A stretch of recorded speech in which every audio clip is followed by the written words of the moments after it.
Pahalgam attack को लेकर FATF यानी कि फाइनेंशियल एक्शन टास्क फोर्स ने एक बड़ी ही महत्वपूर्ण और बहुत ही इंपॉर्टेंट एक स्टेटमेंट दी है।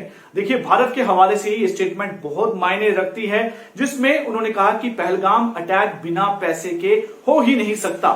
तो ये स्टेटमेंट देना अपने आप में एक बहुत बड़ी बात है, जो क्लियर करता है कि जो घटना हुई उसके पीछे टेरर फाइनेंसिंग जो है इन्वॉल्व थी। एफएटीएफ बड़ा रेयरली अपनी जो है वो किसी मामले को लेकर अपनी कंडेमनेशन देता है, चाहे वो टेरर घटनाएं जितनी भी हुई हो पीछे, उनको लेकर बड़ा कम ऐसा मौका आता है जब वो इसको लेकर एक कंडेमनेशन करता है। लेकिन पहलगाम अटैक को लेकर भी इसने कंडेम किया और साफ इसमें कहा कि इसके पीछे फाइनेंसिंग है, पैसे इन्वॉल्व हैं और बिना पैसे के ये घटना हो ही नहीं सकती। देखिए, एफएटीएफ जो है एक ग्लोबल वॉचडॉग है जो ध्यान रखता है मनी लॉन्ड्रिंग को लेकर और टेरर फाइनेंसिंग को लेकर। देखिए, एफएटीएफ में अगर कोई कंट्री का ये क्लियर हो जाता है कि वो टेरर फाइनेंसिंग करती है, मनी लॉन्ड्रिंग में इन्वॉल्व है, तो उसे ग्रे लिस्ट में डाल दिया जाता है, जिसके बाद से कई सैंक्शन का सामना करना पड़ता है।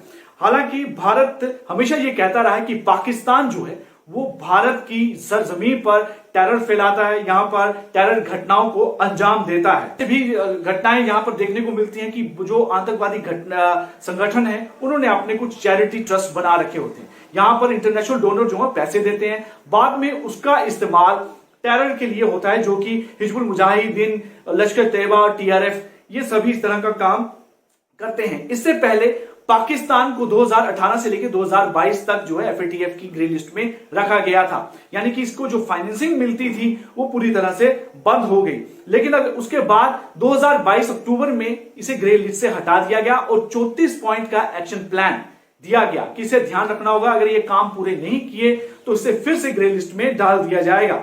लेकिन अब दोबारा इस तरह की जो हरकतें की हैं और एफएटीएफ की जो स्टेटमेंट आई है और ऐसी कोशिश की जा रही है भारत की तरफ से कि इसे दोबारा से पाकिस्तान को ग्रे लिस्ट में डाला जाए। देखिए, इससे इंपैक्ट क्या होगा, जिससे पाकिस्तान को जिस तरह से आईएमएफ यानी इंटरनेशनल मॉनेटरी फंड और वर्ल्ड बैंक और एशियन डेवलपमेंट बैंक से जो फाइनेंसिंग मिलती है वो बंद हो जाएगी अगर पाकिस्तान दोबारा से ग्रे लिस्ट में आ जाता है। तो साफ तौर पर इस पर इकोनॉमिक सैंक्शन लगेंगी और इकोनॉमिकली एक बहुत बड़ा झटका जो है वो पाकिस्तान के लिए होगा। अभी आने वाले समय में एपीजी यानी कि एशियन पैसिफिक ग्रुप की अगस्त 2025 में एक मीटिंग आने जा रही है और इस मीटिंग में इसके पूरी जो है इसको लेकर एक चर्चा की जाएगी और यह भी बताया जा रहा है कि एफएटीएफ जो है आने वाले समय में जो एक लिस्ट अपनी जो है वो जारी करने वाला है और बहुत इंपॉर्टेंट होगा।